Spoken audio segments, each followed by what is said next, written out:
The ballroom fell silent the moment the Duke of Rothmere said the word no. Lady Priscilla Ambrose stood frozen in the middle of the polished floor, her fan trembling in her gloved hand, her face turning a deep shade of red in front of 200 guests. She had waited all season for this moment, certain that the Duke would finally choose her. Instead, he had looked at her the way a man looks at a painting he has already seen 100 times, and he had walked away without another word. Whispers rippled through the crowd like wind through dry grass. "Another one," someone murmured. "That makes 6 this year alone." The Duke of Rothmere, they said, was determined to die without an heir, without a wife, without a single soft feeling left in his chest. Alexander Thorne did not care what they said. He never had. He stepped out onto the balcony, away from the candlelight and the perfume, and the endless parade of women who smiled at him as though he were a prize to be won rather than a man to be known. Below him, the gardens of Rothmere Hall stretched into darkness, and beyond them, the hills of the county rolled quietly under a pale moon. He gripped the stone railing until his knuckles turned white. 5 years. It had been 5 years since Lady Vivian had smiled at him the same way Priscilla just had, and then vanished the very night she learned his fortune was tied to conditions she could not accept. 5 years since he had promised himself, in this same garden, that he would never again let a beautiful face convince him that a woman's heart was as fine as her looks. He had kept that vow through every ball, every dinner, every carefully arranged introduction his relatives forced upon him. He intended to keep it until his last breath. He did not know, as he stood there in the cold night air, that the woman who would finally break that vow was, at that very moment, walking 3 miles down a muddy road toward his front gate, carrying everything she owned in a single worn bag. Elsie Hartley had not eaten since the morning before. Her shoes, thin and cracked at the soles, let in water with every step she took along the road to Rothmere Hall. Rain had fallen that morning, and though it had stopped by afternoon, the ground remained soft and heavy, pulling at her feet as though it wished to keep her from reaching her destination. She did not stop walking. She could not afford to stop. 3 weeks earlier, her father had died owing more money than their small cottage was worth. The creditors had come quickly, taking the furniture first, then the cottage itself, leaving Elsie and her younger brother Thomas with nothing but the clothes on their backs and a letter of recommendation from the local vicar, who remembered her mother fondly from years before her passing. Thomas was 11 years old and staying, for now, with a kind neighbor who could not afford to keep him for long. Elsie had one purpose left in the world, to find work, any work, that would let her send money home and keep her brother fed and safe. The vicar had heard that Rothmere Hall needed a new housemaid. She had walked 3 days to reach it. When the great iron gates finally came into view, Elsie stopped and stared. She had never seen a house so large. Its stone walls rose up like a small mountain against the gray sky, its windows catching what little light remained of the day. For a moment, standing there in her torn dress with mud up to her ankles, she wondered if she had any right to knock on such a door. Then she thought of Thomas, hungry and waiting, and she walked forward. The housekeeper who answered the servants' entrance was a stern woman named Mrs. Abigail Prynne, with sharp eyes that seemed to measure Elsie from head to toe in the span of a single breath. "You are late," Mrs. Prynne said, though Elsie had never been given a specific time. "I am sorry, madam. I walked from Fenbury. I did not know the road would take so long." Mrs. Prynne's expression softened only slightly. "Fenbury is a hard road for a young woman alone.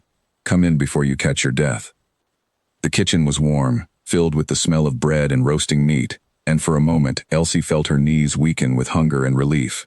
Mrs. Prynne set a plate before her without being asked, and watched her eat with an expression that was not quite kindness, but was not cruelty either. "You will start tomorrow, at dawn," Mrs. Prynne said once Elsie had finished. "Your duties will be in the East Wing mostly. You will not go near His Grace's private study or the West Corridor unless you are told to. Do you understand?" "Yes, madam." "He is not a cruel master," Mrs. Prynne added, her voice lower now, almost cautious. "But he is not a warm one either. Do your work well, stay out of his path, and you will have no trouble here." Elsie nodded, though something in the housekeeper's tone made her wonder what kind of man required such careful instructions simply to be avoided. She did not have to wonder for long. The very next morning, before the sun had fully risen, Elsie was sent to air out the drawing room on the ground floor, a task she had been told to complete before the household woke. She worked quickly and quietly, pulling back heavy curtains, dusting shelves that had clearly not been touched by careless hands, humming softly to herself the way she always did when she worked, a habit from her mother that she had never managed to break.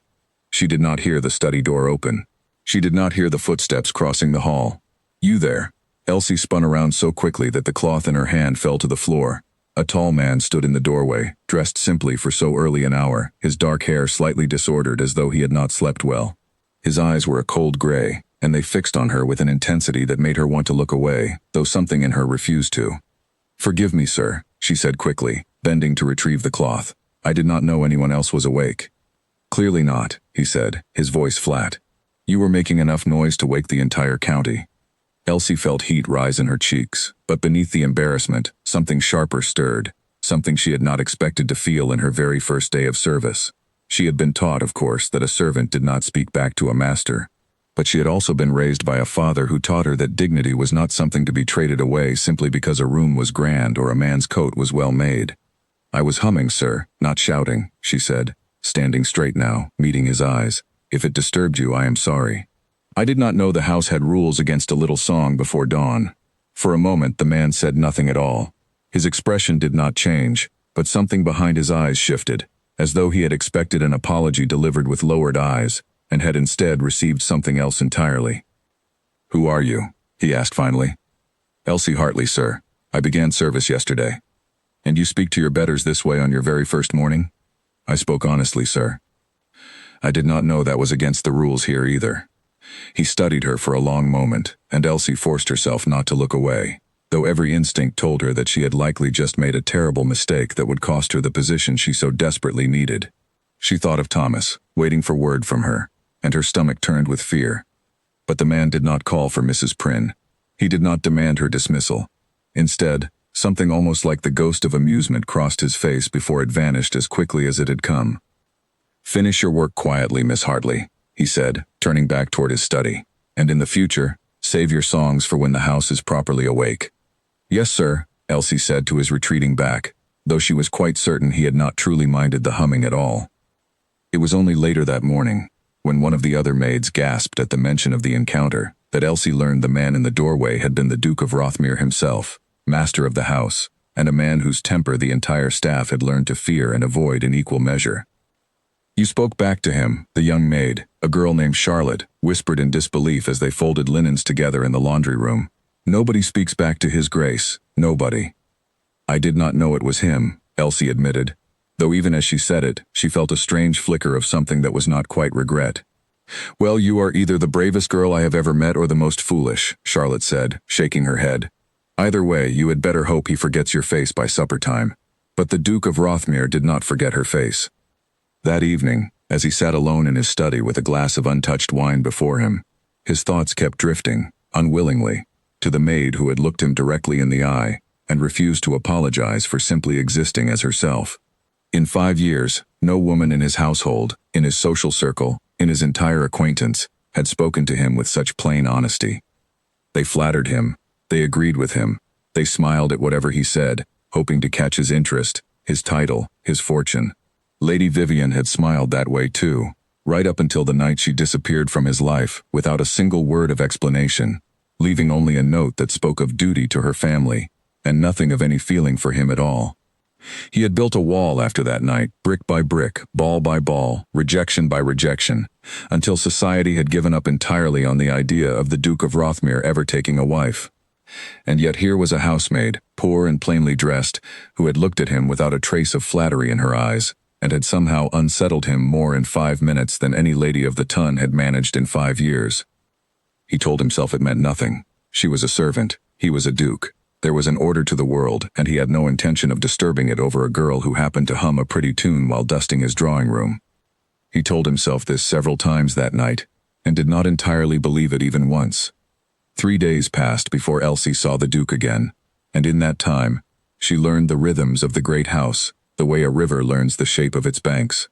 She rose before dawn, worked until her arms ached, ate quickly in the servants' hall, and fell into her narrow bed each night too tired to dream. She wrote to Thomas whenever she could steal a moment, promising him that all was well, that she would send money soon, that they would be together again before long. She did not tell him about the cold-eyed Duke who seemed to watch her sometimes from across a room, or the strange way her heart had beat faster during their first encounter, though she told herself firmly that it meant nothing at all. A duke did not look twice at a girl like her, not truly, not in any way that mattered. But on the fourth day, as she carried a stack of fresh linens down the west corridor, the very corridor Mrs. Prynne had warned her to avoid, she rounded a corner too quickly and nearly collided directly into the Duke himself. The linens scattered across the floor. Elsie gasped and dropped to her knees immediately, gathering them up as quickly as her trembling hands would allow, certain that this, finally, would be the mistake that cost her everything. "Forgive me, Your Grace. I did not see you. I was told not to come this way and I forgot myself entirely. I am so sorry. Miss Hartley." She stopped, linens still clutched to her chest, and looked up at him. He was watching her with an expression she could not quite read, something between irritation and curiosity, as though she were a puzzle he had not expected to find in his own hallway. "You remember my name," she said before she could stop herself. "It is not difficult to remember the name of the only person in this house who has spoken to me as though I were an ordinary man in the last 5 years," he said. "Get up. You will ruin your dress kneeling on that cold floor." Elsie rose slowly, still holding the linens, unsure whether she was meant to leave or wait for further instruction. The Duke studied her for a long moment, and something in his gaze made her feel as though he were seeing her, truly seeing her, in a way that no one at Rothmere Hall had bothered to do since her arrival. "Why do you hum?" he asked suddenly, and it was such an unexpected question that Elsie nearly laughed. "My mother used to sing while she worked," she said quietly. "She said that hard work went easier with a little music in it. I suppose the habit stayed with me after she passed." "I am sorry for your loss," he said, and though the words were simple, something in his voice told her that he meant them, that he was not merely repeating the phrases society demanded of him. "Thank you, Your Grace," she said. "I am sorry for whatever loss put such coldness in your own eyes." The moment the words left her mouth, she wanted desperately to take them back. She had gone too far, she was certain of it, and she braced herself for his anger, for the dismissal that surely must follow such boldness from a servant. Instead, the Duke of Rothmere simply looked at her for a long, silent moment, and then, without another word, turned and walked away down the corridor, leaving Elsie standing alone with an armful of linens and a heart that would not stop pounding. She did not know what had just happened between them. She only knew, with a strange and frightening certainty, that something had shifted, something small but real, and that her quiet, careful life at Rothmere Hall had just become far more complicated than she had ever intended it to be. That night, Alexander Thorne sat by his fire long after the rest of the household had gone to sleep, turning her words over and over in his mind. "I am sorry for whatever loss put such coldness in your own eyes." No one had ever dared to name his coldness so plainly, let alone show sympathy for whatever had caused it. He told himself, once again, that it meant nothing. She was a servant girl with a sharp tongue and an unfortunate habit of forgetting her place. In a week he would scarcely remember her name. But even as he thought it, some quiet and unfamiliar part of him hoped that he was wrong. Outside, the wind moved through the gardens of Rothmere Hall, carrying with it the first faint whisper of a change that neither the Duke nor the maid yet understood, but that would, in time, unravel every careful wall each of them had built to protect their broken hearts. In the days that followed her first encounter with the Duke, Elsie threw herself into her work with a determination born of necessity rather than any particular love for scrubbing floors and polishing silver. She rose before the other maids, finished her tasks with a care that impressed even the sharp-eyed Mrs. Prynne, and spent every spare moment composing letters to Thomas that she could not always afford to send. The other servants regarded her with a curious mixture of respect and wariness. Charlotte, who had taken an immediate liking to her, often sought her out during their brief moments of rest, eager to hear stories of Fenbury and the small, ordinary life Elsie had left behind. "Was your father truly a merchant?" Charlotte asked one afternoon as they sat together shelling peas in the kitchen garden, "or was that only something the vicar said to make your situation sound less desperate than it truly was?" "He was a merchant," Elsie said, smiling faintly at the memory. "He sold cloth, mostly, and ribbon, and thread of every color you could imagine. I used to help him arrange the bolts of fabric by shade, from palest cream to deepest crimson, and he always said I had a better eye for color than any customer who walked through our door." "What happened to him?" Charlotte asked gently. "His partner in business took more than his fair share of their profits for years without my father ever knowing," Elsie said, her voice growing quieter. "By the time the truth came out, the debts were already so large that no amount of honest work could have repaid them. He died within months of learning the truth. I think, in the end, it was not the debt itself that killed him, but the shame of having trusted a man who did not deserve it." Charlotte reached over and squeezed her hand gently, and for a moment, neither girl said anything more, simply sitting together in the quiet garden, united by the particular understanding that only comes from shared hardship. "You are stronger than you know," Charlotte said finally. "Most girls in your position would have given up entirely by now." "I cannot afford to give up," Elsie said simply. "Thomas is depending on me." That evening, as Elsie prepared for bed in the small room she shared with two other maids, she found herself thinking again of the strange encounter with the Duke, of the way his cold expression had briefly softened before he caught himself and walked away. She told herself firmly that it meant nothing, that a man of his position could not possibly spare a second thought for a servant girl who had merely refused to lower her eyes. And yet, some small and stubborn part of her heart refused entirely to believe it. News of Lady Priscilla's rejection had already reached every corner of the county by the following week, and with it came a fresh wave of interest from families eager to try where others had failed. Among them, none was more determined than Lord Reginald Falk, whose daughter Georgiana had set her sights on the title of Duchess, long before she had ever met the man who would wear the crown beside her. Lord Falk sent his card to Rothmere Hall within days, requesting an invitation to dine, and the Duke, weary of his uncle's constant reminders about the necessity of an heir, agreed if only to quiet the endless pressure surrounding him. Neither the Duke nor Elsie could have guessed, on that quiet evening in the West Corridor, how quickly the arrival of Lady Georgiana Falk would change the shape of everything at Rothmere Hall, or how far she would be willing to go to secure the future she believed was owed to her. Lady Georgiana Falk arrived at Rothmere Hall in a carriage far too grand for the narrow country roads, drawn by 4 matched horses that had cost her father more than most families earned in a year. She stepped down without waiting for a hand, smoothing her silk gloves with the practiced grace of a woman who had spent her entire life being watched, and had long ago decided she rather enjoyed it. She was beautiful in the way that portraits are beautiful, every feature perfectly arranged, every curl of golden hair placed with careful precision. She knew this about herself. She had built her entire future upon this single fact, and she did not intend to let a cold-hearted Duke slip through her fingers the way he had slipped through the fingers of 5 other women before her. "You will be charming tonight," her father reminded her as they climbed the steps of Rothmere Hall together. "Rothmere is worth more than any other title in the county, and I did not spend a fortune on your education to see you fail where lesser women have already failed." "I never fail, father," Georgiana replied with a small, confident smile. "I simply have not yet decided to succeed." Inside, the Duke greeted them with the practiced courtesy of a man performing a duty he had performed 100 times before. He offered his arm to Lady Georgiana as custom demanded, led her into the drawing room, and endured an hour of conversation about fashion, music, and the weather with the patient blankness of a man who had long ago stopped expecting any dinner to be different from the last. Elsie, meanwhile, had been assigned to help serve the meal that evening, a task usually given to more senior staff. But Charlotte had fallen ill that morning, and Mrs. Prynne needed every capable hand she could find. Elsie moved quietly around the edges of the dining room, refilling glasses, clearing plates, doing her best to remain as invisible as a servant was meant to be. She had nearly succeeded in going entirely unnoticed until Lady Georgiana's sharp eyes caught her across the room.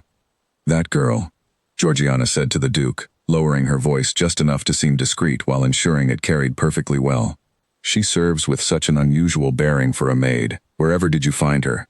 The Duke followed her gaze to where Elsie stood near the sideboard, and something in his expression shifted so briefly that only someone watching closely would have noticed it at all. Georgiana was watching closely.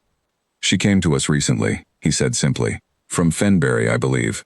"How interesting that you should know such details about a housemaid," Georgiana said, her smile never wavering, though something colder had entered her voice. "Most gentlemen scarcely notice their servants at all." "Most gentlemen are not asked to account for every member of their household over dinner," the Duke replied evenly, and turned the conversation deliberately toward Lord Falk's opinions on the coming harvest, leaving Georgiana to smile through her irritation and file the moment away for later consideration. She did not forget it. Georgiana Falk forgot very little that concerned her own ambitions, and a Duke who noticed his housemaid's presence in a room full of guests was precisely the kind of detail worth remembering. After the guests had finally departed well past midnight, Elsie helped clear the last of the dishes in exhausted silence alongside the other staff. Her feet ached, her arms felt heavy as stone, and she longed for nothing more than the narrow comfort of her own bed. She did not notice the Duke standing in the doorway of the dining room until he spoke. "You served well tonight," he said. Elsie startled, nearly dropping the tray in her hands. "Thank you, Your Grace. I did not expect to see you still awake." "I find I sleep very little these days," he admitted, and there was something almost weary in the way he said it, a tiredness that had nothing to do with the hour. He stepped further into the room, glancing at the empty chairs where his guests had sat only an hour before. Lady Georgiana seems quite determined to become my wife. I am sure any woman would be fortunate to hold that position, Elsie said carefully, unsure why he was telling her such a thing at all. Would they, he said, and his voice carried a bitterness she had not heard from him before. Or would they simply be fortunate to hold my title, my fortune, my name? There is a difference, Miss Hartley, though few in my circle seem to understand it. Elsie set down her tray slowly, considering her words before she spoke them. Perhaps you have simply been looking in the wrong rooms, Your Grace. Not every heart worth having wears silk and jewels to prove it. The Duke looked at her for a long moment, and something in his gray eyes softened in a way she had not seen before, something that made her breath catch unexpectedly in her chest. That is a dangerous thing to say to a duke, he said quietly. Perhaps, she replied, but I have found that honest things are usually the most dangerous ones to say, and the most necessary ones as well. He almost smiled then. She saw it, the faint upward curve at the corner of his mouth before he caught himself and smoothed his expression back into its usual careful stillness. Good night, Miss Hartley, he said, and left the room without waiting for her reply, leaving Elsie standing alone among the empty chairs with her heart beating far too quickly for a simple exchange of words with her employer. In the weeks that followed, small moments like these began to accumulate between them, quiet and stolen, never spoken of openly, never acknowledged by either of them as anything more than passing conversation.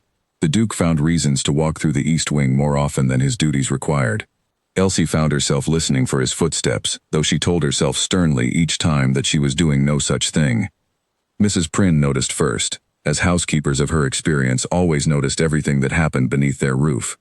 She found Elsie one afternoon folding linens in the small room off the laundry, and closed the door behind her with a firmness that made Elsie look up in surprise. You have caught his eye, Mrs. Prynne said without preamble.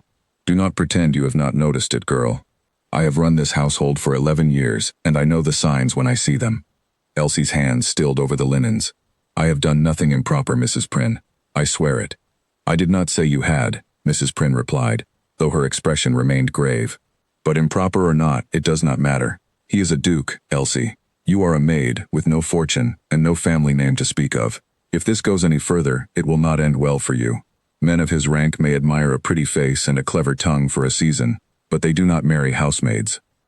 They marry ladies like Georgiana Falk, whatever their private feelings might say otherwise. I understand, madam, Elsie said quietly, though something in her chest ached at the words, an ache she had not expected and did not entirely know how to name. You must be careful, Mrs. Prynne continued, her voice softening slightly, as close to gentle as Elsie had ever heard it. Not for his sake, for your own. A broken heart heals slowly enough on its own. A broken reputation never heals at all, not for a girl in your position. Do you hear me?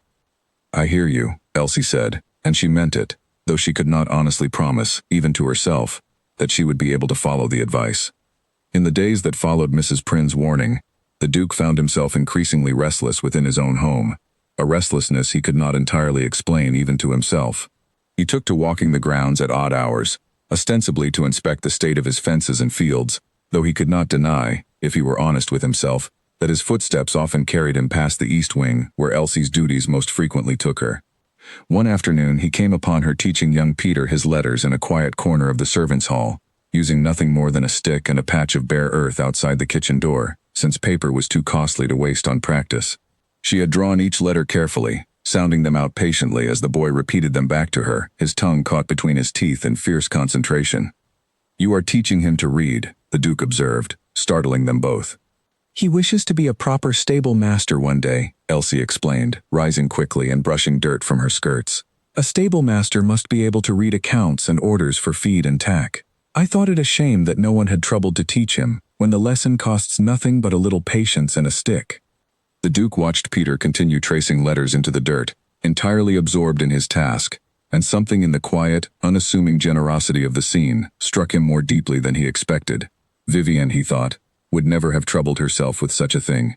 She would have considered it beneath her notice entirely, a servant's concern unworthy of a lady's attention. You continue to surprise me, Miss Hartley, he said finally. I do not see why teaching a boy his letters should surprise anyone, Elsie replied, though a faint smile touched her lips. Kindness costs so little.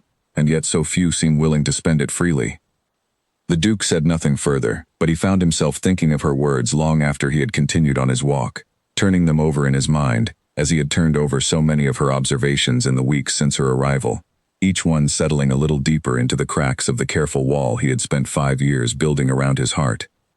That evening, as she lay awake in her narrow bed listening to the wind against the windowpane, Elsie found herself thinking not of Thomas, nor of the money she still needed to send home, nor of the exhausting work that awaited her at dawn, but of gray eyes that had softened, however briefly, in the empty dining room. She scolded herself for it. She reminded herself, just as Mrs. Prynne had, of everything that stood between a duke and a penniless maid. But some part of her, small and stubborn and unwilling to be silenced, refused to let go of the memory entirely. Across the house, in his own quiet study, the Duke of Rothmere sat with a letter from Lord Falk unopened on his desk, no doubt containing yet another invitation, designed to further Georgiana's ambitions. He did not reach for it. Instead, he found his thoughts drifting, as they so often did now, to a housemaid who spoke to him as though he were simply a man, and not a title to be won. He told himself it was nothing more than curiosity, a passing distraction from the tedium of his obligations. He had told himself the same thing for weeks now, and each time, the lie grew a little harder to believe. Georgiana Falk, for her part, had not spent the evening in idle reflection. She had spent it in careful calculation, turning over every detail of the dinner in her mind, particularly the moment the Duke's gaze had drifted toward the sideboard where the new housemaid stood. She did not yet know the full shape of what she suspected, but she trusted her instincts, and her instincts told her that something was happening beneath the surface of Rothmere Hall that threatened everything she had worked for. "I want to know more about that maid," she told her personal companion, a sharp-featured woman named Miss Dorothea Vale, who had served Georgiana faithfully for years and asked no questions she was not meant to ask. "Find out where she came from, what she wants, and whether she has any weakness that might prove useful." Georgiana would not have to wait long to see her suspicions confirmed. 2 mornings later, she found an excuse to return to Rothmere Hall under the pretense of returning a shawl she claimed to have forgotten during her last visit, though in truth she had left nothing behind at all. She arrived earlier than expected, before the household had fully settled into its daytime routines, and it was during this quiet hour that she happened upon a small scene that confirmed every suspicion she had harbored since the dinner party. The Duke stood in the corridor outside the library, and though his posture remained formal, his attention was fixed entirely on the housemaid before him, who held a small stack of books against her chest and was speaking with an animation Georgiana had never once witnessed in the Duke's presence. "I did not take you for a woman who reads philosophy, Miss Hartley," the Duke was saying, a note of genuine curiosity in his voice. "My father believed a mind left empty grows weeds instead of flowers," Elsie replied. "He taught me to read before I could properly walk, or so my mother always claimed. I have always found a good book worth more than a fine dress, though I confess I have had little opportunity to test that theory against an actual fine dress." The Duke's mouth curved into something dangerously close to a genuine smile, and Georgiana, watching from the shadowed archway at the end of the corridor, felt her blood turn to ice. She withdrew before either of them noticed her presence, her mind already racing through the implications of what she had witnessed. A Duke who smiled, who lingered in corridors to discuss philosophy with a servant, was a Duke whose careful defenses were crumbling far faster than she had anticipated. By the time she returned to her father's carriage, her earlier irritation had hardened into something far colder and more calculating. Miss Vale nodded without hesitation. "And if she has none, my lady?" "Then we will simply have to create one," Georgiana said, her smile as lovely and as cold as winter frost, and turned back toward the window, already imagining herself as Duchess of Rothmere, a future she had no intention of allowing a penniless servant girl to steal from her. Neither Elsie nor the Duke knew, as the household settled into an uneasy quiet that night, that Georgiana Falk had already begun laying the first careful stones of a plan that would, before long, threaten everything they had not yet even allowed themselves to name. The scream came from the stable yard just after dawn, sharp and sudden, cutting through the quiet morning air like a blade.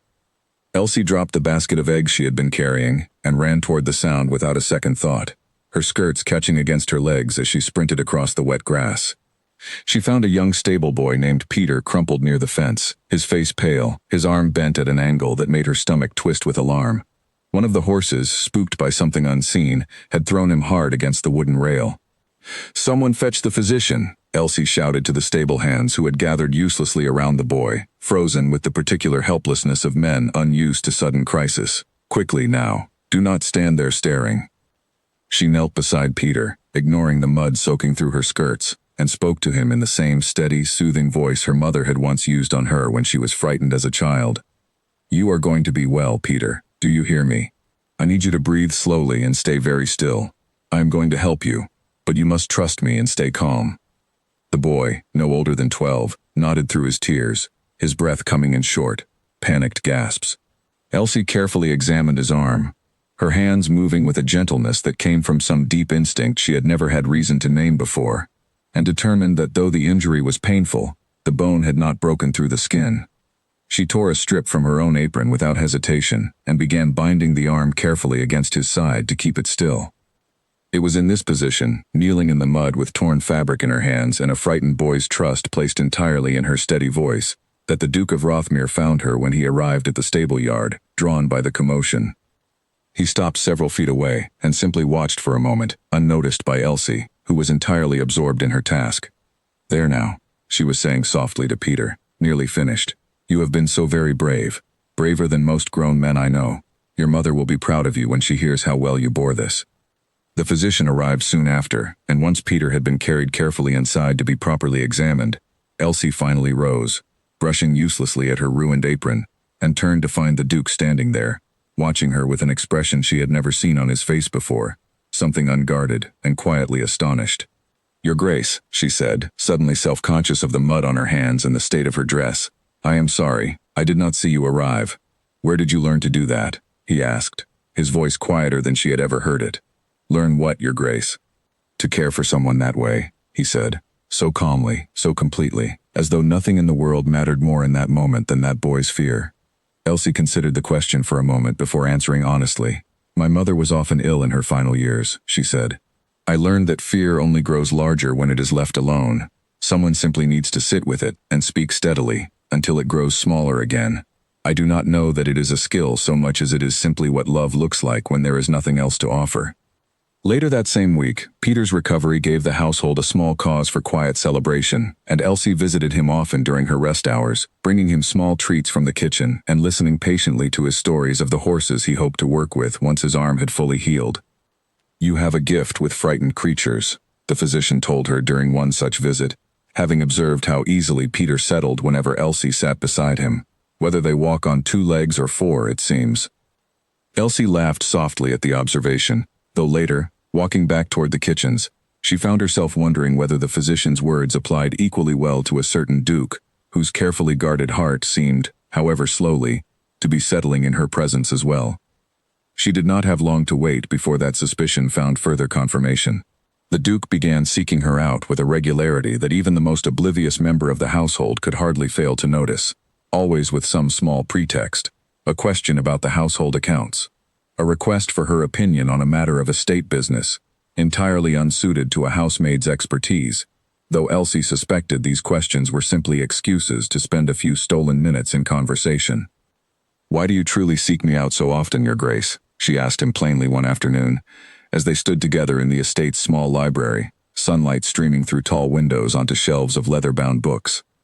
Because I find that the hours I spend in your company are the only hours of my day that do not feel entirely wasted, he admitted, and something in the raw honesty of the confession startled them both into silence. Elsie felt her heart pounding fiercely against her ribs. That is a dangerous thing to admit to a housemaid, Your Grace. Perhaps, he said quietly, echoing words he had spoken to her before, but I find myself growing rather tired of caring what is dangerous and what is not. The Duke said nothing for a long moment, and something in his expression made Elsie wonder, not for the first time, what losses had shaped the careful walls he kept around himself. She did not ask. She had learned in her weeks at Rothmere Hall that some doors were not meant to be pushed open before they were ready to be opened from within. Walk with me, he said suddenly, surprising them both with the request. Your Grace, I have duties. I should not. Mrs. Prynne will forgive you an hour's absence, he said. I will make certain of it myself. Please, Miss Hartley, walk with me. Something in the way he said please, a word she suspected he rarely used, made her nod despite every warning Mrs. Prynne had given her. They walked together along the edge of the gardens, the morning mist still clinging to the grass, neither speaking for several minutes.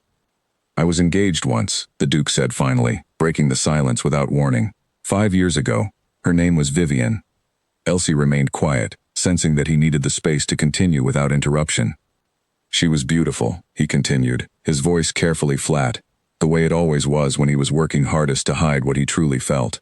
"Everyone said we made a fine match. I believed, foolishly, that she loved me for myself, not for the title I would one day carry. I learned otherwise the night before our wedding, when my solicitor discovered certain conditions in my late father's will that would have limited her access to the family fortune had I died before producing an heir. She left that same night. No explanation beyond a single letter about duty to her family." "I am so sorry," Elsie said softly. "I built a very careful life after that," he continued. "I decided that if no woman could love me without also loving my title and my fortune, then I would simply stop looking for love at all. It seemed a reasonable enough conclusion at the time." "And does it still seem reasonable now?" Elsie asked quietly. The Duke stopped walking and turned to look at her, and for a long moment neither of them said anything at all. The morning mist curled around them, and somewhere in the distance, a bird began to sing, indifferent to the quiet weight of the moment passing between them. "I do not know anymore," he admitted finally. "That is what frightens me most, Miss Hartley. I do not know anymore." Elsie felt her heart pounding in a way that frightened her nearly as much as his admission seemed to frighten him.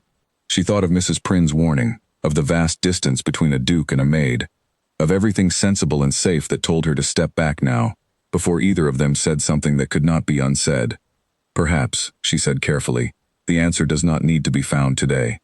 Something like relief passed across his face, as though she had given him permission to simply exist in the uncertainty a little longer, without demanding he resolve it before he was ready.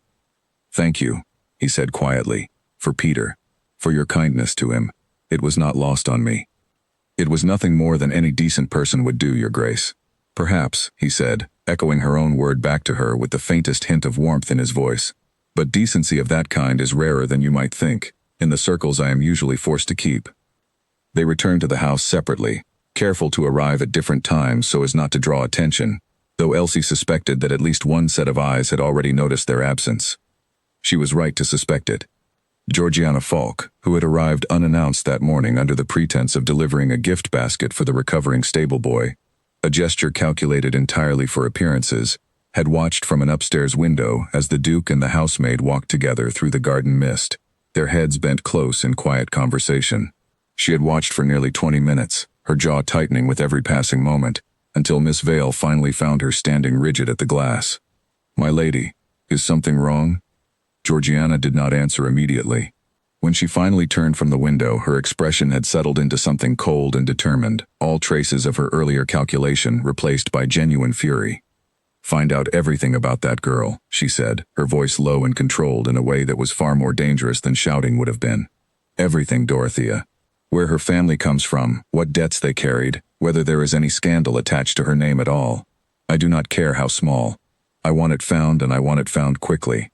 "Yes, my lady," Miss Vale said, and though she asked no further questions, she understood perfectly well what her mistress intended to do with whatever she uncovered.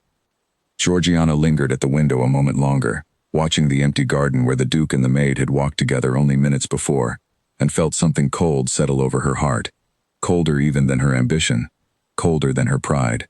It was the particular fury of a woman who had never once, in her entire carefully arranged life, been made to feel invisible, and who had just realized, with sickening clarity, that a penniless servant girl was somehow accomplishing what she herself had failed to do in months of careful pursuit.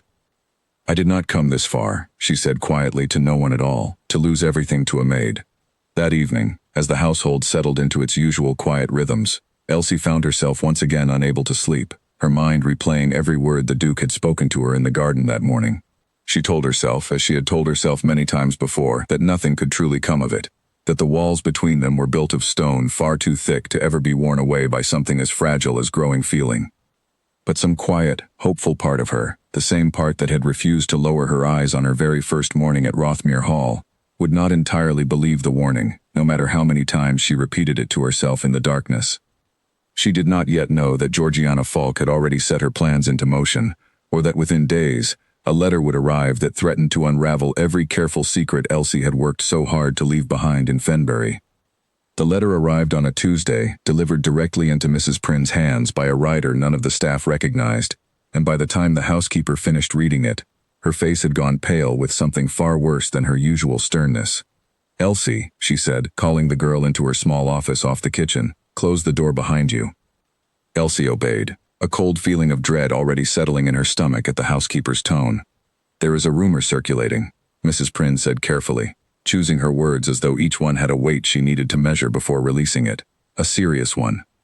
It suggests that you did not come to this house honestly, that there was theft involved in your departure from Fenbury, and that you were let go from your previous position under circumstances far less innocent than you led us to believe."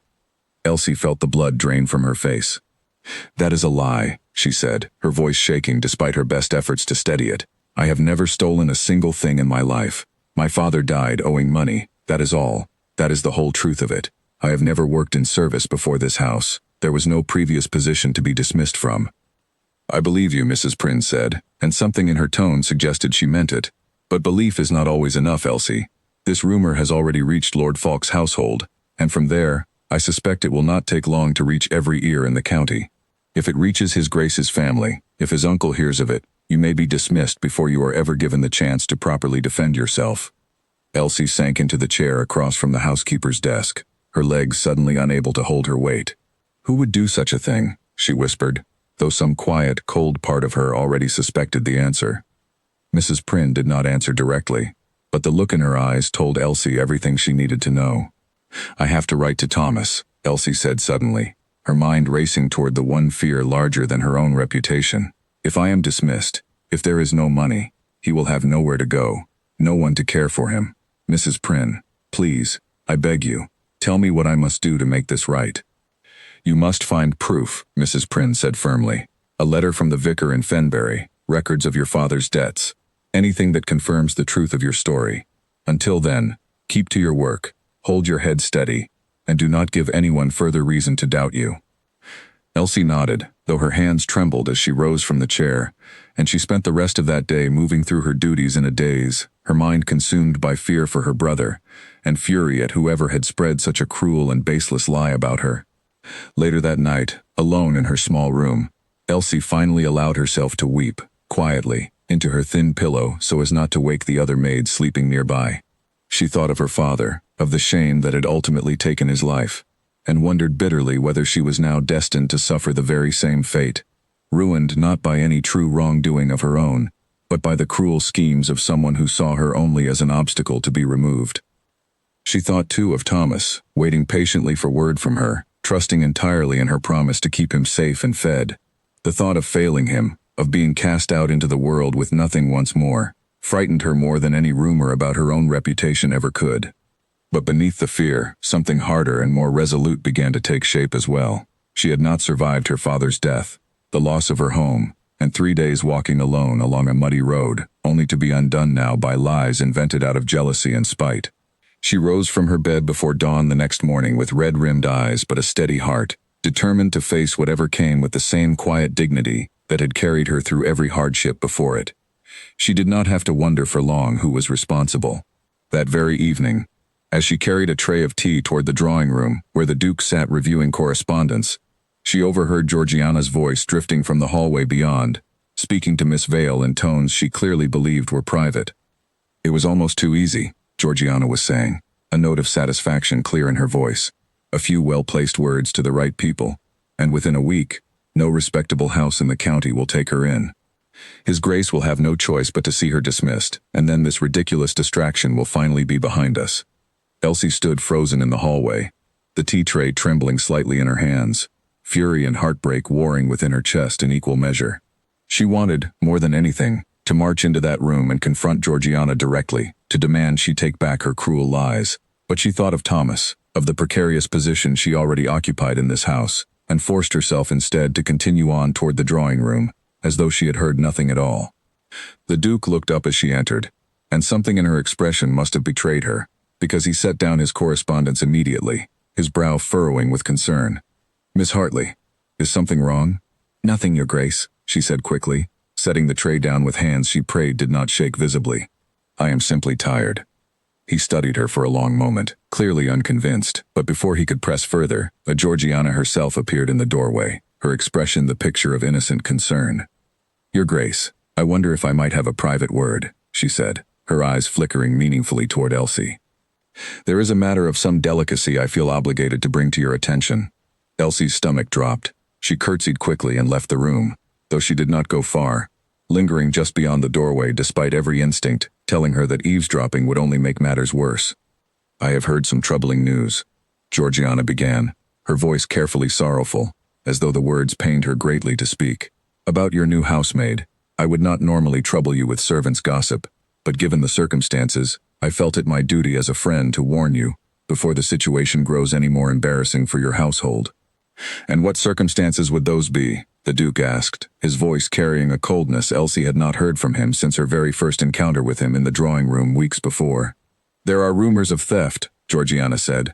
"Dismissal from a previous position under scandalous circumstances. I only mention it because I would hate to see your reputation suffer for harboring someone of questionable character, particularly given how much time you have apparently spent in her company of late." There was a long, tense silence before the Duke spoke again, and when he did, his voice carried an edge that Elsie had never heard, directed at anyone before. "I have known Miss Hartley for several weeks now," he said. "In that time I have found her to be honest to the point of bluntness, kind to the point of self-sacrifice, and entirely without the kind of calculated cruelty that seems to be so common among certain members of my own social circle. I would ask you, Lady Georgiana, to consider carefully the source of such rumors, before repeating them further in my house." Elsie, standing frozen in the hallway, felt tears sting suddenly at her eyes. "Your Grace, I only meant to help." "I think you have said quite enough for one evening," the Duke said, his tone leaving no room for further argument. "Perhaps it would be best if you returned home. I will send word to your father regarding any future invitations." Georgiana left Rothmere Hall that night with her composure badly shaken, her carefully constructed plan crumbling faster than she had ever anticipated, and a fury building inside her that she would not soon forget. Later that evening, the Duke found Elsie in the small sitting room near the kitchen, where she sat alone, staring at an unfinished letter to Thomas that she had not yet found the courage to complete. "Miss Hartley," he said quietly from the doorway, "I owe you an apology. I should have addressed those rumors the moment I heard them, rather than allowing them to reach you first." "You owe me nothing, Your Grace," Elsie said, wiping quickly at her eyes before he could see the tears there. "You did not spread the lies. You are not obligated to defend a servant's reputation." "I am not defending a servant's reputation," he said, stepping further into the room. "I am defending yours, because I know it to be true, and because I find I care a great deal more than I probably should about what happens to you within these walls." Elsie looked up at him, startled by the plain honesty of his words, so unlike the careful, guarded man she had first encountered in the drawing room weeks ago. "Your Grace," she began, but he shook his head gently. "Alexander," he said, "please, when we are alone like this, I would like very much for you to simply call me Alexander." That evening marked a quiet turning point in Rothmere Hall, one that neither the Duke nor Elsie spoke of openly to anyone else, but that both of them carried with them in the days that followed, a fragile new understanding that had somehow survived Georgiana's cruelty, and grown stronger for having weathered it. Captain Nathaniel Voss arrived at Rothmere Hall 3 days later, summoned by a letter from the Duke himself, though the Duke had given no explanation beyond a brief note asking his old friend to visit at his earliest convenience. Voss had served alongside the Duke's late brother years before, and though the war had left him with a scar along his jaw and a quiet weariness in his eyes that never fully left him, it had also given him a clarity of vision that few men in the Duke's circle possessed. He was one of the only people alive who had known Alexander Thorne before Vivienne's betrayal had hardened him, and one of the very few who dared to speak plainly to him about matters he would rather avoid. "You look better than you have in years," Voss said bluntly, settling into a chair across from the Duke's desk without waiting for an invitation. "What has happened?" "Nothing has happened," the Duke said, though even as he spoke the words, he knew Voss would see through them immediately. Voss studied his old friend for a long moment, a faint smile tugging at the corner of his mouth. "There is a woman," he said. "I can see it plainly enough. Who is she?" The Duke hesitated, and in that hesitation, Voss found all the answer he needed. "She is a housemaid," the Duke admitted finally. "Her name is Elsie Hartley." Voss let out a low whistle. "And what does the great Duke of Rothmere intend to do about it?" "Nothing," the Duke said firmly. "There is nothing to be done. She is a servant, I am a duke. The difference between us is far too great to overcome, whatever I might feel. You said the same thing about happiness 5 years ago, Voss said quietly, his teasing tone falling away entirely. You built yourself a fortress after Vivian left, Alexander, and I understood it. I did not blame you for it. But a fortress that keeps out pain also keeps out everything else worth having. I have watched you become a stranger to your own life these past 5 years. Do not let pride and fear cost you a second chance at happiness, simply because it arrived in a shape society did not expect. The Duke said nothing for a long moment, staring out the window toward the gardens where, weeks before, he had walked beside Elsie in the morning mist, and admitted things to her he had never spoken aloud to another living soul. It is not so simple, he said finally. It rarely is, Voss agreed. But the things worth fighting for rarely are. That conversation stayed with the Duke long after Voss departed, turning over in his mind like a stone worn smooth by patient water, until slowly, quietly, something in him began to shift. He had spent 5 years building walls to protect himself from ever being hurt again. He had not once considered, until now, how much of his own life those same walls had also kept him from living. In the quiet days that followed Georgiana's dismissal from Rothmere Hall, a fragile peace settled briefly over the household, though neither Elsie nor the Duke was foolish enough to believe it would last for long. They spent what stolen hours they could together, walking the gardens in the early evening, sharing quiet meals in the small sitting room away from the formal dining hall where servants might overhear too much. The Duke told her, slowly and in pieces, more of his life before Vivian, of a childhood spent under the weight of his father's exacting expectations, of a brother lost to illness who might have carried the title far more easily than Alexander himself had ever wished to carry it. I never wanted to be a duke, he admitted one evening, as they sat together beneath the old oak tree at the edge of the garden. My brother was meant to inherit. He was better suited to it in every way, warmer, more patient, more at ease with the endless obligations that come with the title. When he died, I inherited not only his position, but the impossible task of becoming a man I never truly wished to be. You have become your own man, Elsie said gently, not merely a shadow of who your brother might have been. I think he would be proud of the Duke you have chosen to become, whatever burdens came with the choosing. The Duke reached for her hand then, threading his fingers through hers with a tenderness that had grown easier and more natural between them with each passing week. I used to believe that duty and happiness could never truly coexist, he said quietly, that a man of my position was required to choose one at the expense of the other. You have taught me otherwise, Elsie, more thoroughly than I ever expected to learn it. Georgiana Falk did not accept defeat easily, and the humiliation of being dismissed so publicly from Rothmere Hall had only sharpened her resolve into something far more dangerous than mere ambition. She spent 3 days locked away in her father's study, poring over correspondence, records, and the whispered gossip Miss Vale had gathered from every corner of the county, searching for the one piece of leverage that would finally tip the balance back in her favor. On the 4th day, she found it. My lady, Miss Vale said, entering the study with a folded paper clutched carefully in her hand, I believe I have found something of great interest. Georgiana looked up sharply. Tell me. The girl's father, before his death, was not merely a man who fell into debt through misfortune, Miss Vale explained. Records show he was once a respected merchant, a man of some standing, until a business partner betrayed him, leaving him responsible for debts that were never truly his own. But there is more, my lady. Before her father's ruin, the family held a modest estate not far from Fenbury, and there are records suggesting a connection, through her late mother's side, to a minor but genuine noble line, long since fallen from favor. Georgiana's eyes narrowed with interest. Elsie Hartley is not simply a maid, then.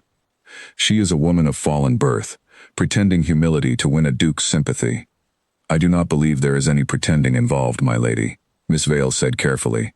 It seems the girl herself may not even fully understand the extent of her own family's history, but the story, properly presented, could prove very useful indeed. Georgiana smiled slowly, an expression far more dangerous than any anger she had displayed before. Then we shall present it very properly indeed, she said.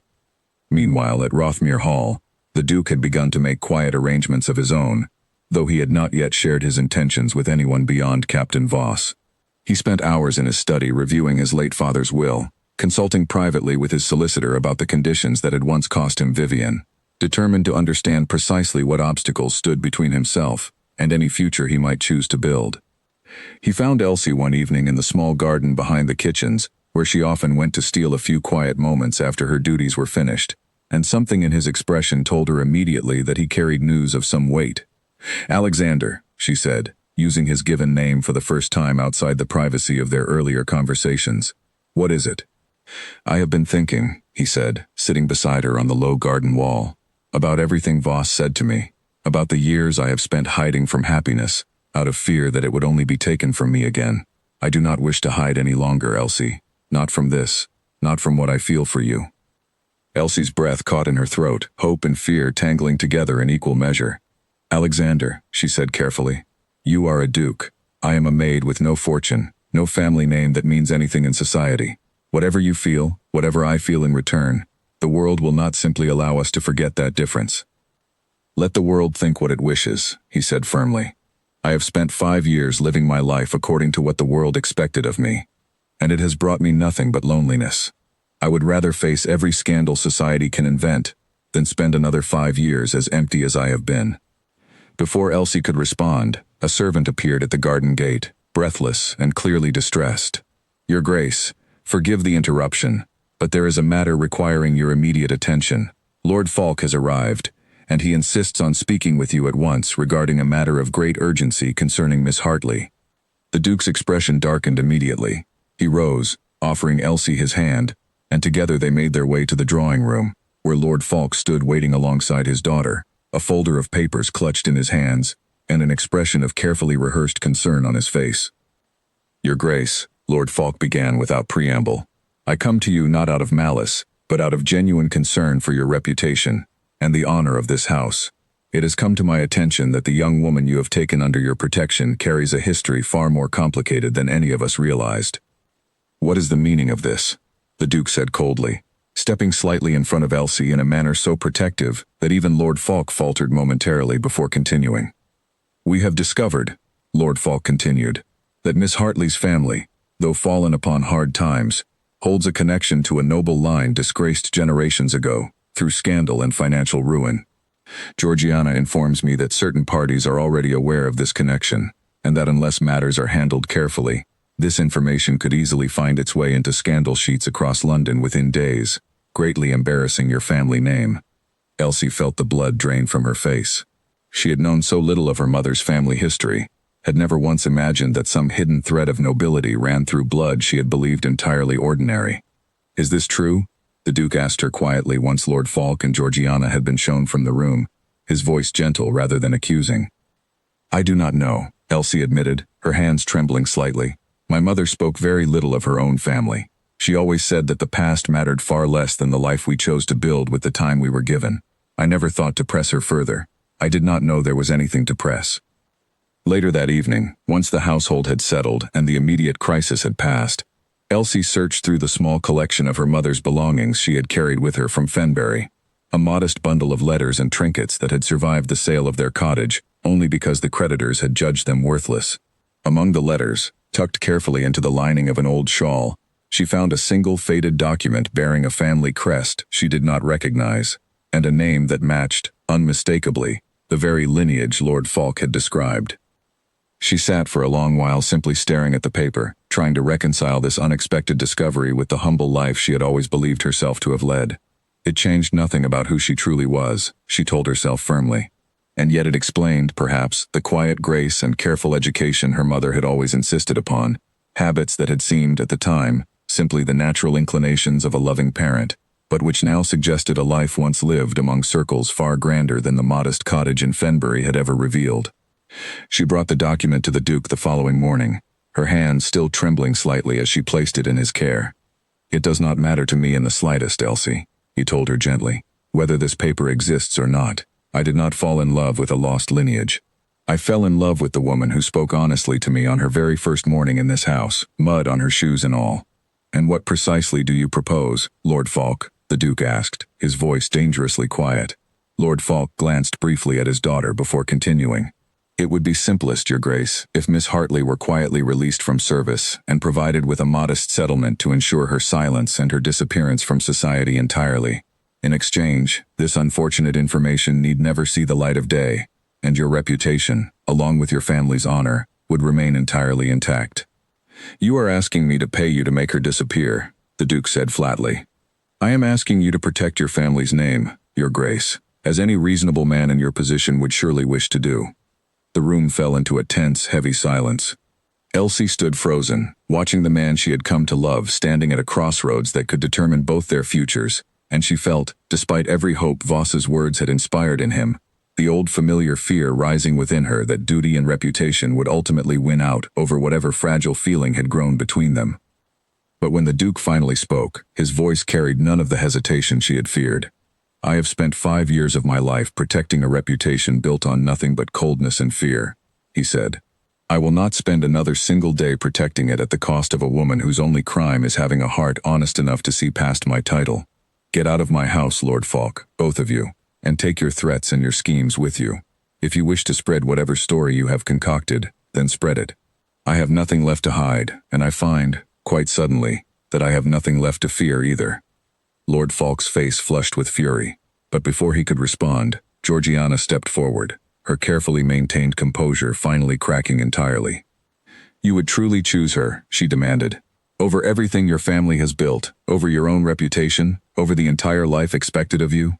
"I would choose her 1,000 times over," the Duke said simply, and something in the plain, unshakable certainty of his voice silenced even Georgiana's fury for a long moment. "Very well," she said finally, her voice cold and brittle. "Then let society see exactly what has become of the great Duke of Rothmere. Let them see him throw away everything for a servant girl with delusions of nobility. We shall see how quickly his precious housemaid survives what is to come." She swept from the room with her father trailing behind her, leaving a heavy silence in their wake. Elsie turned to the Duke, tears finally spilling freely down her cheeks, though whether from fear or overwhelming relief, she could not entirely say. "Alexander," she said softly, "are you certain? Whatever scandal follows, it will follow you as much as it follows me." "I have never been more certain of anything in my life," he said, taking her hands gently in his own. "I spent 5 years afraid of losing something. I am done being afraid, Elsie.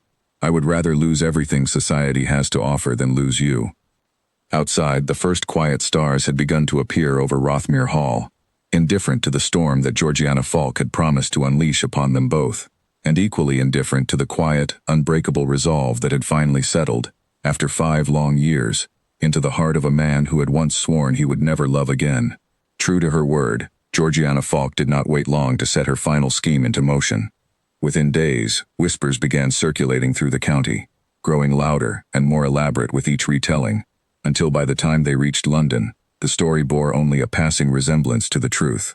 The Duke of Rothmere, it was said, had lost his senses entirely, had taken a common servant as his mistress, had disgraced his family name beyond any hope of recovery. The Duke's uncle, Lord Harwick, arrived at Rothmere Hall within the week, his face tight with fury and disbelief. "Have you entirely lost your mind, Alexander?" he demanded, pacing the length of the study while the Duke sat calmly behind his desk. "Do you understand what you are risking? Your title, your standing, everything our family has built for generations, all of it threatened because of some foolish infatuation with a housemaid." "Her name is Elsie Hartley," the Duke said evenly, "and she has more honesty and courage in her smallest finger than most of the ladies who have paraded through this house hoping to become my wife." "You cannot possibly mean to marry her," Lord Harwick said, his voice rising in alarm. "Society will never accept it. You will be a laughingstock, a cautionary tale told at every dinner party in London for the next decade." "Then let them tell it," the Duke said calmly. "I have spent 5 years living my life for the approval of people who care nothing for my happiness, only for the usefulness of my title. I am finished doing so, uncle. If loving an honest woman makes me a laughingstock, then I would rather be laughed at than continue living the cold, empty existence I have endured since Vivienne left." Lord Harwick stared at his nephew for a long moment, searching for some sign of the doubt he had expected to find, some crack in his resolve he could work to widen. He found none. Something in the Duke's steady, unwavering certainty seemed, slowly, to shift something in the older man's own hardened expression. "You truly love her," he said finally, no longer a question but a quiet observation. "More than I believed myself capable of loving anyone," the Duke admitted. Lord Harwick sighed heavily, sinking into the chair across from his nephew's desk, some of the fury draining from his shoulders. "Your father was much the same, you know," he said after a long pause. "Stubborn as a mule once he had set his mind to something. I disapproved of a great many of his decisions in his youth as well, and yet he built a happy life regardless of my objections. Perhaps I am simply too old and too tired to fight the same battle twice. Does this mean you will not stand against me? The Duke asked cautiously. It means, Lord Harwick said, rising slowly from his chair, that I would like very much to meet this remarkable young woman before I decide anything further at all. That meeting, when it finally occurred, went far better than either the Duke or Elsie had dared to hope. Lord Harwick, gruff and skeptical as he was, found himself entirely unable to maintain his reservations once he had spent even a single hour in Elsie's honest, unaffected company. By the time he departed Rothmere Hall 2 days later, his blessing, however reluctant, had been quietly and firmly given. But society's approval, unlike a single uncle's blessing, would prove far harder won. The scandal reached its peak the following week, when Georgiana Falk, desperate and humiliated beyond what her pride could bear, made one final, reckless attempt to destroy what remained of the Duke's reputation. She arranged, through connections her father still maintained in London, for a full and detailed account of Elsie's supposed scheming to be published in one of the city's most widely read scandal sheets, painting her as a calculating opportunist who had deliberately seduced a lonely, grieving Duke for his fortune and title. The article spread quickly through every drawing room and dinner party in London, and for several tense days, it seemed as though Georgiana's final gambit might succeed in poisoning public opinion beyond any hope of repair. The Duke, however, refused to remain silent. He traveled to London himself, accompanied by Elsie despite the risk to her reputation, and requested an audience at the very social event where Georgiana herself intended to relish her supposed triumph, a grand ball hosted by one of the season's most influential hostesses, attended by nearly every family of consequence in the city. The room fell silent the moment the Duke of Rothmere entered, Elsie's hand resting steadily in the crook of his arm, her chin lifted with a quiet dignity that silenced even the most vicious whispers before they could fully form. I understand there has been a great deal of interest lately in my personal affairs, the Duke announced to the gathered crowd, his voice carrying easily across the suddenly silent ballroom. I would like to address it directly, rather than allow further speculation to continue unchecked. He turned slightly, drawing Elsie forward beside him. This is Miss Elsie Hartley, he continued. Some of you may have heard cruel and entirely false stories about her character. Stories deliberately invented by someone whose own ambitions were disappointed by my choice. I will not name that person publicly, though I suspect many of you already know precisely who I mean. A ripple of whispers moved through the crowd, and Elsie caught sight, across the room, of Georgiana's face going pale with fury and humiliation in equal measure. I have spent 5 years of my life, the Duke continued, allowing fear and pride to convince me that love was a weakness I could not afford. I was wrong. Miss Hartley has shown me more honesty, more genuine kindness, and more courage in the months I have known her than I encountered in 5 years of searching among society's most celebrated beauties. I do not care what scandal sheets say of her, or of me. I care only that the woman standing beside me tonight has never once shown me anything but the truth. He turned to Elsie then, and to the astonishment of the entire gathered assembly, sank slowly to one knee before her, right there in the middle of the crowded ballroom. Elsie Hartley, he said, his voice steady despite the hundreds of eyes fixed upon them. I have spent my entire adult life afraid of exactly this moment, afraid of trusting my heart to anyone at all. You have taught me that fear, however carefully justified, is no way to live a life. I do not offer you my title or my fortune, though you shall have both if you accept me. I offer you simply myself, the man beneath the title, the man you were brave enough to see from the very first morning we met. Will you marry me? The ballroom held its collective breath. Elsie, tears streaming freely down her face, felt every fear Mrs. Prynne had once warned her about, every warning about the impossible distance between a duke and a maid, dissolve entirely in the face of the honest, unguarded love shining in his gray eyes. Yes, she said, her voice breaking with joy. Yes, Alexander, 1,000 times yes. The ballroom erupted into astonished murmurs, though beneath the shock, something else began to spread through the crowd as well. A grudging, reluctant admiration for a man who had cared enough for a woman to risk everything society valued in order to claim her honestly before the entire world. Georgiana Falk did not remain to witness the celebration that followed. She left the ballroom quietly, her schemes finally and entirely defeated, her ambitions of becoming Duchess of Rothmere reduced to nothing more than a bitter memory she would carry for the rest of her days. In the weeks leading up to the wedding, Rothmere Hall buzzed with a kind of joyful activity it had not known in years. Mrs. Prynne, despite her usual stern composure, threw herself into the preparations with an enthusiasm that surprised even the staff who had known her longest, determined that every detail should honor the young woman she had once warned so sternly, and had since come to love as though she were her own daughter. Charlotte, promoted at Elsie's insistence to serve as her personal maid for the occasion, spent hours each evening practicing the careful arrangement of ribbons and lace, determined that her friend should look every bit as radiant on her wedding day as the love shining plainly in her eyes already made her. "I still cannot quite believe it," Charlotte confessed one evening as she helped Elsie prepare for bed, the wedding only days away. "The girl who arrived here with mud on her shoes and not a farthing to her name, about to become Duchess of Rothmere. Neither can I," Elsie admitted with a soft laugh. "Some mornings I still expect to wake and find myself back in the servants' quarters, certain the whole thing has been nothing more than a very pleasant dream." "It is no dream," Charlotte said firmly, taking her friend's hands in her own. "You earned every bit of this happiness, Elsie, through nothing but your own honest heart. Never let anyone convince you otherwise, not even yourself." The wedding took place 1 month later at Rothmere Hall itself, a smaller and quieter affair than society might have expected of a duke, attended by those who truly mattered rather than those who merely wished to be seen. Thomas, finally reunited with his sister and given a proper education under the duke's generous patronage, stood proudly at Elsie's side as she walked down the aisle in a simple gown that suited her far better than any elaborate silk ever could have. Mrs. Prynne wept openly throughout the entire ceremony, insisting afterward that it was merely dust irritating her eyes. Captain Voss stood as the duke's witness, grinning with the particular satisfaction of a man who had watched his oldest friend finally choose happiness over fear. As the duke and his new duchess exchanged their final vows beneath the ancient oak trees of the Rothmere estate, Alexander Thorne found himself, for the first time in 5 long years, entirely and completely free of the cold walls he had built around his heart, replaced now with something far stronger and far more lasting than any fortress of fear could ever have provided. A year passed at Rothmere Hall, and with it came changes so gradual and so complete that even the oldest members of the household staff sometimes paused to marvel at how thoroughly the great house had transformed. Elsie, now Duchess of Rothmere, had not forgotten a single lesson of her years in service.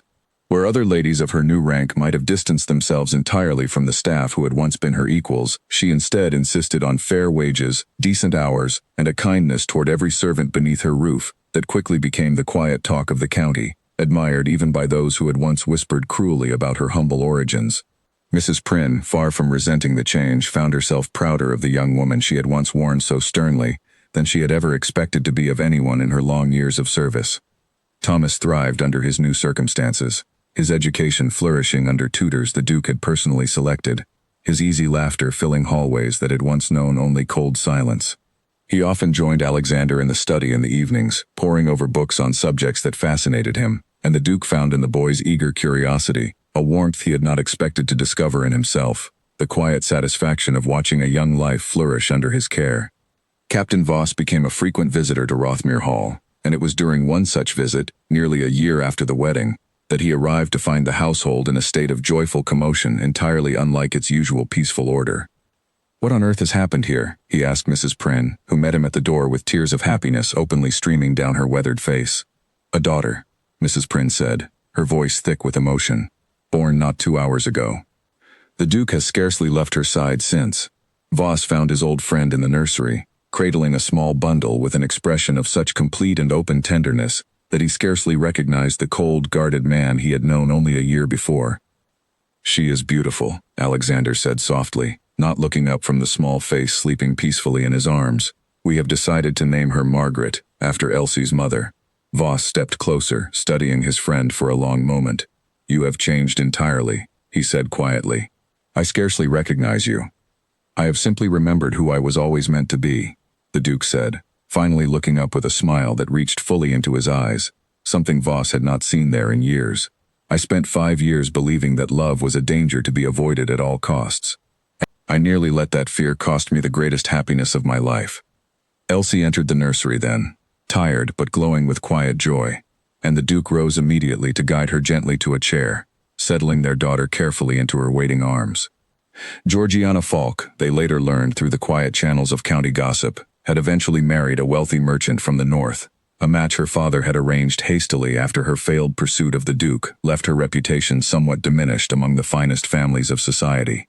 Whether she ever found genuine happiness in that arrangement, No one at Rothmere Hall could say for certain, though Elsie, in a quiet moment of reflection one evening, found she held no lasting anger toward the woman whose schemes had once threatened to destroy everything she held dear. Georgiana's cruelty, she realized, had come from a fear not so very different from the fear that had once ruled Alexander's own heart, a fear of never being loved for anything beyond what one could offer the world. "I hope she finds what she was truly searching for," Elsie told her husband one evening as they sat together watching the sunset over the Rothmere Gardens, their daughter sleeping peacefully in a cradle nearby. "I do not think it was ever truly your title she wanted, not really. I think she simply wanted to matter to someone, the way I have come to matter to you." The Duke reached across the small distance between them and took his wife's hand gently in his own, lifting it to press a soft kiss against her fingers. "You have always mattered," he said quietly. "From that very first morning, when you looked me directly in the eye and refused to lower your gaze, I think some part of me already knew that my carefully guarded heart did not stand a chance against you." Years later, when their daughter Margaret had grown old enough to ask about how her parents had first met, Elsie would tell her the story exactly as it had happened, leaving nothing out. Not the mud on her shoes that first desperate walk to Rothmere Hall, not the cold gray eyes that had once seemed so unreachable, not the long, difficult months when the entire weight of society seemed determined to keep them apart. And every single time, no matter how many times young Margaret asked to hear it again, the story ended the very same way it had truly ended that night in the crowded London ballroom, with a duke who had sworn never again to trust his heart to anyone, kneeling before a poor maid who had, without ever intending to, taught him exactly what it meant to be loved honestly, completely, and without condition, for nothing more than himself. It was, Elsie always said with a soft and knowing smile, the truest story she had ever known, precisely because it had never once needed embellishment to be worth the telling.